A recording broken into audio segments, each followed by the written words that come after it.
Hi, I'm going to walk over a stock pitch because that is a very common question in interviews. Pitch me a stock. Almost every investment bank interview, you'll get asked this, and it's also in the buy side hedge fund or private equity interviews.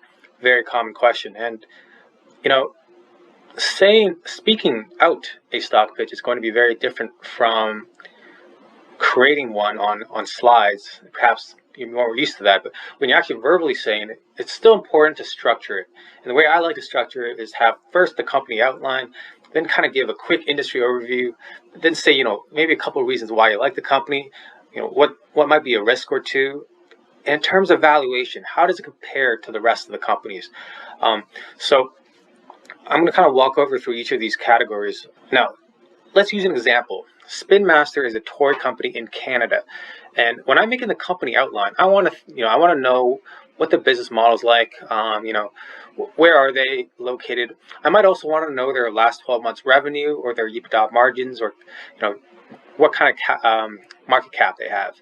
In terms of industry and macro, it's important to consider key trends that might affect the business. So if there are any developments that affect growth rates, for example, in the long run, or for example, how big is the market? What's the market size like?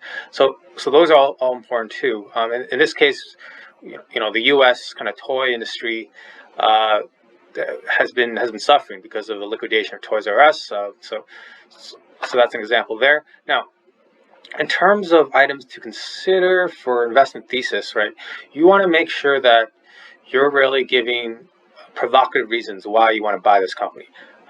So, for example, it might be something like, here we have one point being international opportunities.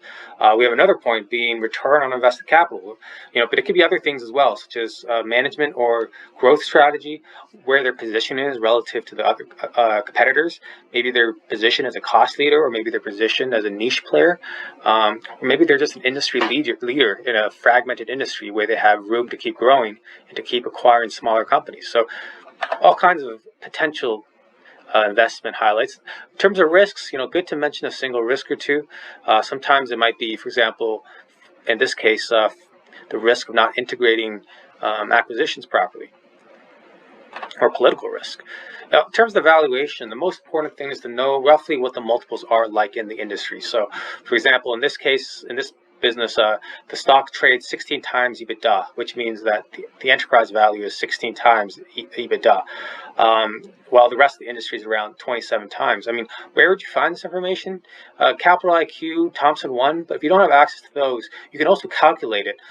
You can find out the enterprise value by adding the market cap and the debt and subtracting cash, and you can also figure out EBITDA from the financial statements, and you can try to find competitors by reading the 10K and seeing, sometimes the 10K will actually tell you who the competitors are.